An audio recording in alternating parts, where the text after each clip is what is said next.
Welcome back, everyone, to another edition of Political Breakfast. It's our first one for 2025. Happy New Year to all of you, and thanks for checking in with us again at WABE. With me are our strategist, Republican strategist Brian Robinson, and Democratic strategist Tharon Johnson. Happy New Year to both of you. Happy New Year to you as well.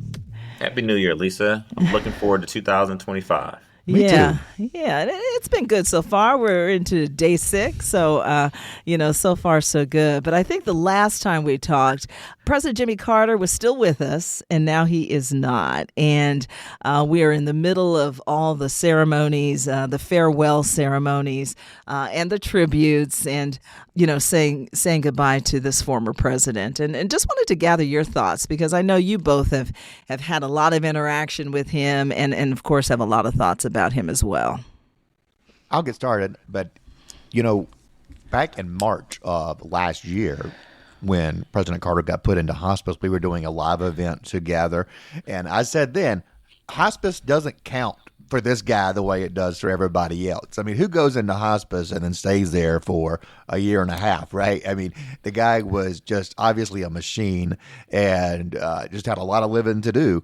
A tremendous legacy. I enjoyed watching the ceremony over the weekend. My friend Jason Carter, his grandson, who ran against us in the Deal office in 2014, but since has become a good friend, did a remarkable job, as he always does. He really rises to the occasion for these moments. It wasn't quite the stand-up routine he did almost for his grandmother, which was just so pitch perfect, so funny, such a great capture of the woman that his grandmother was.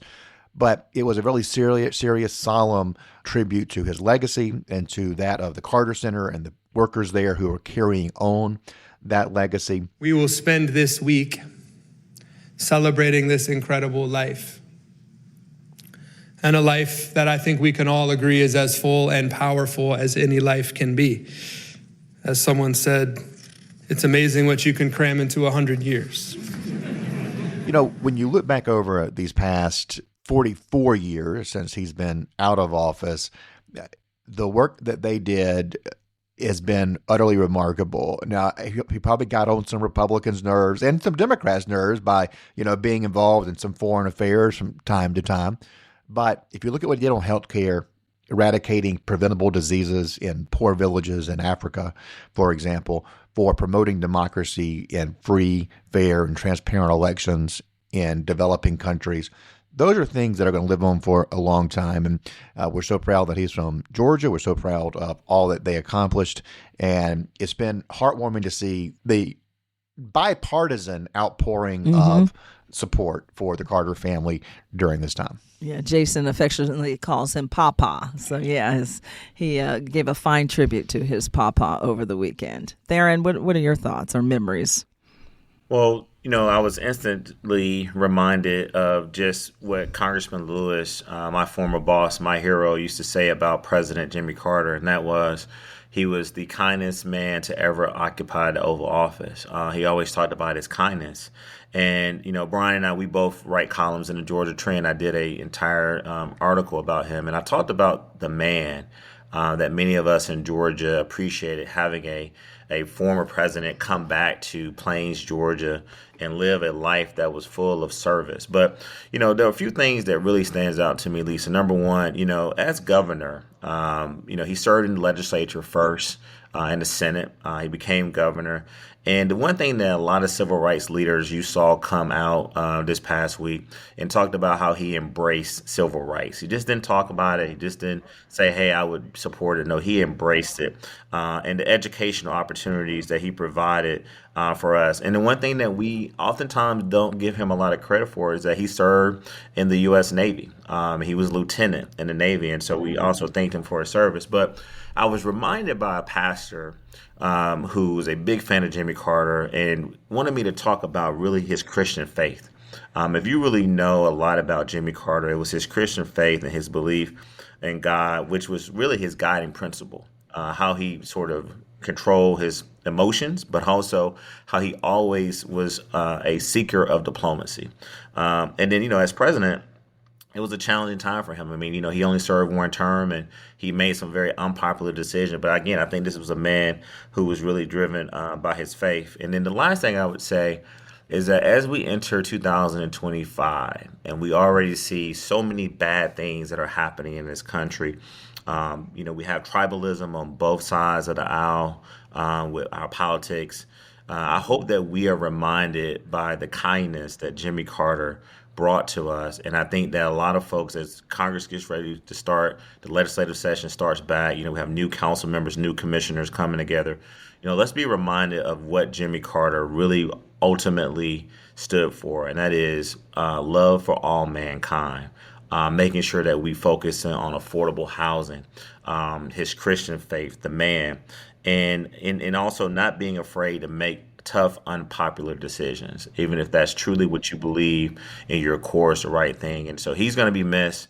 Shout out to the Carter Center and this amazing service, seeing the motorcade go from Plains, Georgia, to the Carter Center, where he was received with remarkable people who worked there. Lisa, I learned something new throughout this time. I didn't realize that the Carter Center, through Goodwill, actually have people who have disabilities, people who work in the custodial and janitorial services at Carter Center, but all of them had personal stories about how Jimmy Carter and Rosalind Carter would come back and talk to them and ask them how they were doing, how they were present at the Carter Center when he was able and physically able to do so.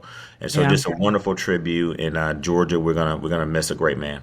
Yeah, more than 10,000 people passed through the Carter Center over the weekend. So that's a testimony to his life there.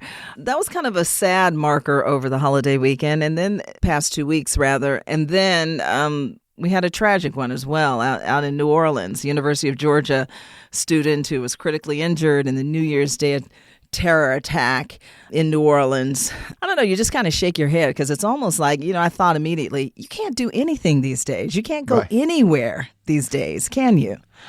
Yeah, well, I didn't know what was going on. I did not go down to New Orleans, and after the terror attack and after the game, I'm glad that I didn't. I had thought about it. I love going down to see the Dogs and the Sugar Bowl normally, but I woke up New Year's Day and I had text people saying, "Are you okay?" And I'm like, I mean, what do you think I did on New Year's?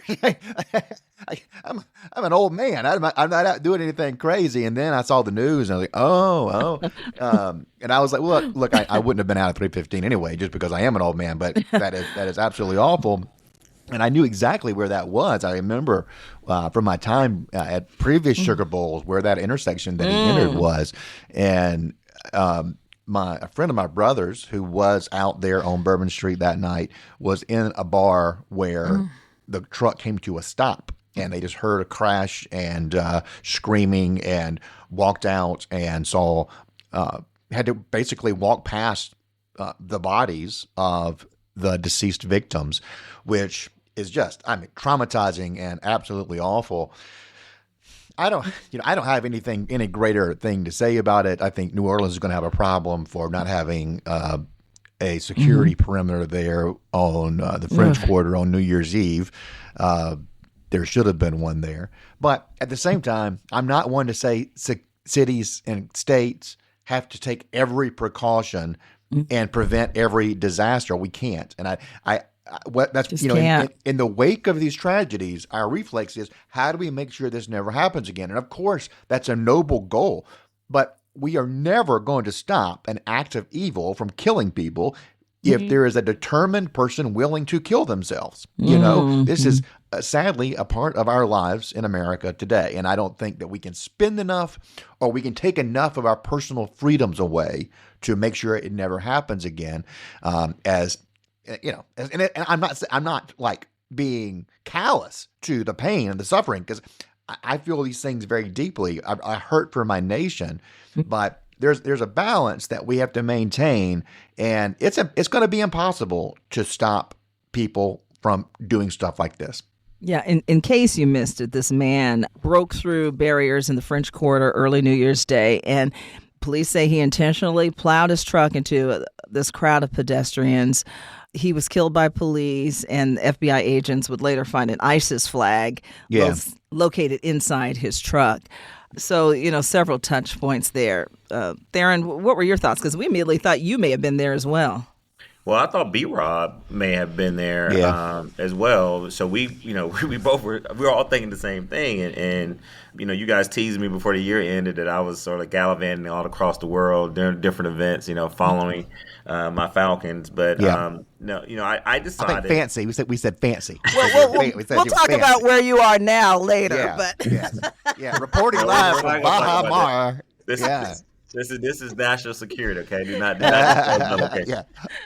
But no, but let's go back to what you said, Lisa.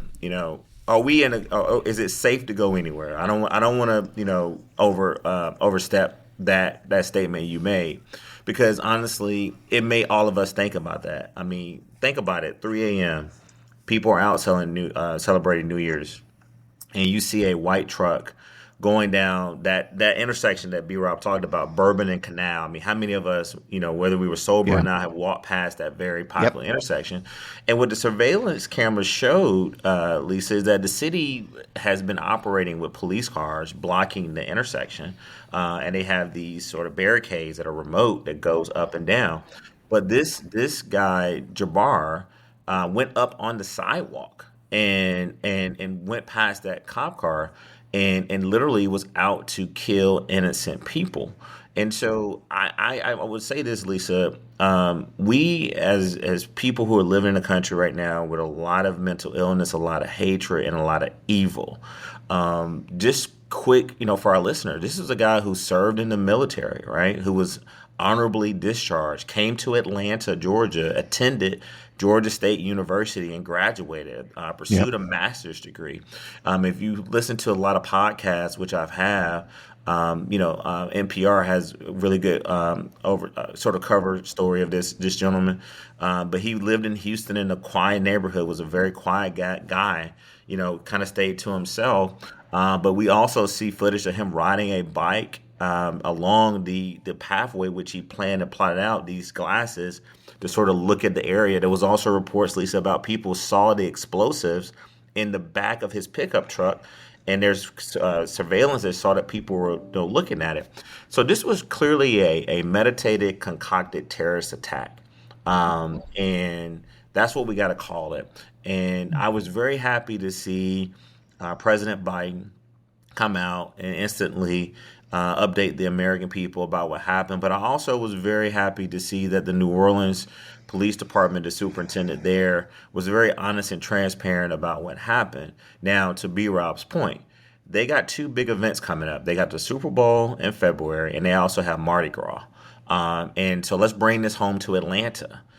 We are hosting the national championship for the college football.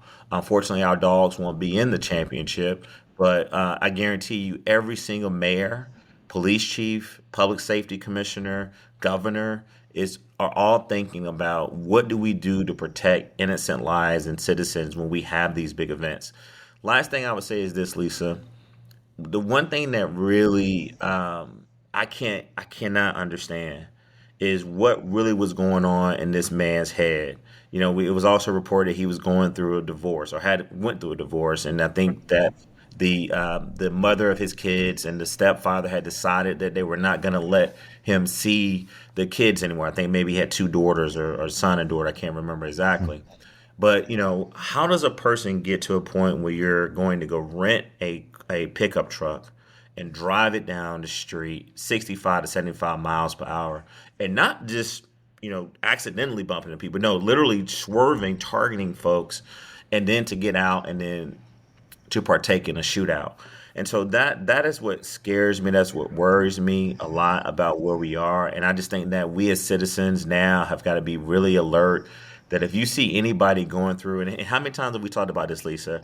Yeah, if you see something, say something. There were Right. warning signs, right? A lot of people talk about how he had become very depressed. He had become very erratic, and things like this. So, I mean, clearly he had made social media posts, right? Had made social media posts talking about hatred and evil and how he wanted to inflict pain on this country. So these are all the warning signs that we ignore And our federal officials and state officials and local officials, they can only intercept but so much. But I think that this Mr. Jabbar was literally out to just kill innocent lives, and this was a terrorist attack. And I think the city of New Orleans, I extend my condolences to the family. I think we have 15 dead, multiple Yeah. injured, and I just extend my condolences to the people who lost some loved ones. Yeah, University of Georgia student critically injured El Izel posted a picture on Instagram. She is recovering. She was side by side with her best friend who was also injured. They both are in the hospital, but they both are alive. So we wish them well today. Somewhat shocking, really, that there were no University of Georgia fans or students who were killed in that. Because, I've been down there for the Sugar Bowl. The Dog fans hit it pretty hard down there on Bourbon Street. So it is, by the grace of God, not that those 15 lives lost are worth anything less, all tragedies, but it is a blessing that none of them were UGA folks. And of course, brings to mind Coach Smart's dad, Sonny Smart, who tripped and fell and hurt his hip and then had surgery that led to his death. So just an awful trip for the Smarts all the way around. Yeah. And I, really quickly, when I was in college, I worked for a little newspaper outside of Athens, and I did preview stories for the local high school football team. And one week they were playing Raven County, which is where Sonny Smart was the coach back then. And Kirby was a player at UGA at the time. And so I just cold called the guy. I cold called all the coaches, and all of them were always, willing to give you time. They did the same thing for their local newspapers. But he just seemed to really enjoy. I was a complete stranger, never spoke to him before, never spoke to him since. But we just had a grand old time talking. I was like a 20-year-old kid, and he was just so gracious with his time. And we were talking about Kirby because he had just gotten an interception against Peyton Manning in the Tennessee game. Wow. So just a great guy. And my heart goes out to Kirby and his siblings and his mom and his and Sonny's grandkids because that's, when I looked at his age, he's younger than my dad is, so that kind of brings it home to bear. Yeah, and so unexpected. Went in for some hip surgery and it went wrong. So our hearts are really go out to the Smart family today. Here at home, Georgia legislators, they're trying to pick up the issue of gun safety and keeping students safe as the start of the legislative session, the new legislative session looms, and a few of the legislators are taking part in kind of a public discussion coming up soon or this week. How do you think that's going to fare during this legislative session? Do you think it's going to go anywhere, or is this just going to be all talk? No, I think the school safety issue is one that legislators take seriously. It is something that we've heard Speaker Burns speak to specifically. And we have taken some steps leading up to this year that have already made a difference. We saw $50,000 go to every school for hardening, for security measures. And then we saw a $45,000 stipend to schools that covers part of the cost of a resource officer. So we saw both of those investments pay off in the Appalachia shooting. We had a security system that the teachers were able to alert immediately, bringing in local law enforcement, and then resource officers there on the ground were able to neutralize the shooter before the carnage was even worse, which with an AR-15, it doesn't take long to really get a body count. So those resource officers made a huge difference. We see how these investments are saving lives. And I think, obviously we always want to get to zero. That's the goal. As I just mentioned, talking about New Orleans, it's impossible to stop acts of terror with a determined killer who's willing to give us or her own life. But, school safety is something that's top of mind with parents. It is obviously something that kids are stressed about when they see this stuff on the media, that this could happen to them. And what's so tragic to me is, having grown up in the 80s, this wasn't something that we thought about. I never went to school and thought, somebody's going to pull out a gun. Somebody's going to pull out a gun, right? And we had guns. There were plenty of guns in America back then, but it wasn't something that was top of mind because it didn't happen. And now that it does with such regularity, it has got to be like a constant source of tension and stress for school administrators, teachers, students. Yeah, Lisa, all the way throughout 2024, but definitely after the Appalachia, mass shooting that we incur. Every opportunity I get, I always talk about how we need to stress the fact of responsible gun ownership in this state. And I'm happy to see that this panel discussion is happening, and it's particularly around school safety. It's got a good group of Republicans and Democrats on this committee. Senator Kay Kirkpatrick is a good woman who I've gotten a chance to really know over the years, and she's very concerned about children's and family. That's a committee that she represents, and then of course our new leader Carolyn Hughley is a person who always talks about children and safeties and family. And you got Chris Irwin, the chair of the House Education Committee, and also Commissioner Kevin Tanner, Marlon Montgomery, and Ray Ham. These are all people who, and I think in a multi-jurisdictional way, are going to come together to talk about things that the state of Georgia is doing, but things that we can do better. What concerns me a little bit, though, Lisa, is that as we are taping this podcast, we are literally a week away from the start of legislative session. What I hope will happen, and, Brian, I don't know if you've heard this, but there has not been really any meat on the bone, any legislative action taken since the shooting, other than what Speaker Burns said, which is that we will look at existing or pending legislation to strengthen some laws. That's been it. No one else is really talking about it. And so I've continued to call on Republican and Democratic leaders to make this a top priority as we go into the legislative session. Now, be that as it may, we have a lot of people who work for the governor, lieutenant governor, speaker, members of Congress. They're going to probably say, well, you know what, Tharon, you spoke too fast. And so maybe, next week this time, we'll have the State of the State. You'll have the Eggs and Issues breakfast. You have all of these opportunities where state leaders will come together and sort of forecast what's going to be prioritized during the legislative session. It is my hope that responsible gun ownership, gun safety, and safety in schools will come out of every single leader's mouth as a part of their legislative agenda. The one thing that I consistently hear from people that listen to this podcast, Lisa, particularly moms, and yes, we get into whether or not Trump was too radical or what Kamala Harris didn't do to win her election. Of course, people want to talk about the police training facility. But the one thing I hear a lot from women is that there's still a fear in this state about sending their kids to school and whether or not they're going to make it home safely. And, Wow. and while legislators are not making it probably as big of a priority as they should, which I know that they will, parents, particularly moms, I hear it all over the state of Georgia.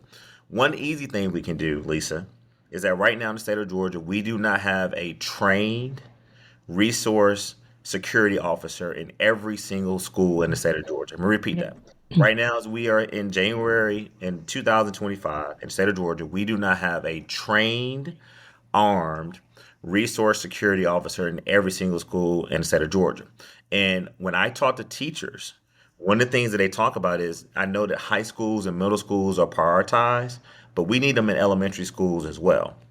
And I think the training is emphasized for me because we got to have people who, with the technology that B. Rob has talked about, with these things that the state has finally did just last year, do we have that humanization of people who are trained to be able to deal with mass shootings, trained to deal with a student who you had no information about that was conveyed to you that literally was in your school for only 2 days and decided to shoot and kill 4 people, making sure that you can de-escalate fights. I don't know about you guys. I see every time I go on my social media feed of some fight, some teacher being hit by a student, some brawl in the courtyard, the bullying that comes along with that, right? And so now people are retaliating with guns. To Brian's point, back in the 80s and 90s in Athens, Georgia, the most you had to ever worry about is that somebody would pull out a blade or a knife and stab you, right? Never did you thought that a fight was going to end up with someone being killed. But also think about it from a teacher standpoint, Lisa. You've heard me say this. Being a teacher is the most noble job that one can have. We have teachers right now and parents and coaches and staff who literally are afraid of these students. And they are afraid of these students because not only the way they behave, but they're afraid because they may be packing, they may have a gun. And so I just think that this conversation around responsible gun ownership, dealing with the mental illness impact of this with our students, and making sure that our teachers and our faculty and staff feel supported by the state and their local school boards it's got to be a top priority during this session. And I believe Republicans are going to do the right thing. Let me end this on a little bit of a high note, right? I mean, I keep talking about this because I know people listen to this podcast. I know governors and lieutenant governors and mayors and chiefs of staffs for all these people listen to this podcast. This is a good way to show some bipartisanship. But more importantly, don't even make it partisan. This is the right thing to do. And there are going to be more mass shootings. There are going to be more incidents like we just saw happen in New Orleans. So the state of Georgia has a unique opportunity here to lead. And I just think that Democrats and Republicans have got to work together beyond this forum that's going to happen, but during the legislative session to really make sure that we do what's right for our children. Yeah, I think what he's saying about the resource officer, and they're not necessarily on every campus, that'll be something that they discuss. Speaker Burns has discussed the Appalachia situation specifically, where we knew the kid was troubled in the Jefferson City schools where he was, transferred to the Barrow County schools, just across the line, but there was no communication between the school districts there. And what he's talking about is making sure that we don't stovepipe by district, that when these kids move somewhere else, that information goes with them, and the new district is informed or perhaps warned of the troubled child. Obviously the kid in Appalachia, he had no beef with the Barrow County School. He'd only been there a day when he started shooting it up, right? So it was not like he'd been bullied there or mistreated there. He was just intent on doing harm. And, that kind of stuff needs to be communicated by district. Again, there's no solution that's going to fix everything, but, obviously, the doors can lock automatically now. Maybe next steps are bulletproofing some of the doors going into classrooms, that kind of stuff, I guess. But that's going to be the type of school safety items that we're looking at. We saw, Kay Kirkpatrick, who Tharon mentioned is a Republican. We also saw some Republicans in North Georgia, Senate Majority Leader Steve Gooch, State Representative Will Wade. They had a school safety forum in their districts earlier in 2024. And one of the things they had was the Georgia Emergency Management Agency come and speak. And they come and do spot visits on schools. And they're like, you go to some place and the doors that are supposed to automatically lock, and they're supposed to automatically lock for a reason, are propped open by rocks or door stops so that people don't have to deal with a headache of a key card or a key. Just because it's more convenient, right? It is more convenient. It is a pain in the butt having a lot of these security measures. It's awful. Like TSA has made traveling much worse, right? But I understand why it's there. And I think that's part of that balance between inconvenience and security that we're going to continue to navigate. One of the things I want to say, too, is that we got to add another element into this conversation. All right, so then there's the school teachers. There's the safety that comes along with the technology. There's also making sure that kids are doing the right thing when they're at schools, and we make sure they're not bringing in guns, and what B-Rob talked about as far as tracking, making sure that if we have a kid with a troubled past or they're going through a lot, that the people are notified. But I want to end this about what the parents have got to do. We need more parental responsibility. Look, I'm raising a 4-year-old boy right now, a 4-year-old black boy. And I am very intentional about helping him understand how to de-escalate himself when him and his 1-year-old brother get into a little back and forth about a toy. But where I'm going with this is that it starts early. Like I think that the parents and the friends of these parents and the friends of these kids have got to make sure that they communicate. If you see that this young boy or this young girl is going through some stuff, they're making posts on social media, they're making threats when you guys are alone, or they're showing signs of behavior that shows that they could be violent and they could actually go and shoot up the place. That's where I think that we as human beings, as citizens of Georgia, we got to speak up more. I think that so many incidents have happened, Lisa, and what do we see when it happens? Somebody goes and says, yeah, he was really quiet in the classroom, or yeah, he'd always talked about how he was being bullied. Yeah, he had these conversations. I think that we as parents, we as citizens of Georgia, Brian keeps talking about, we can't stop it. We can't stop somebody who literally has evil intent to go out and conduct that evil action. That's partly true, yes. However, what we can do on this podcast is call each other out and say, look, there's always some type of human element to this.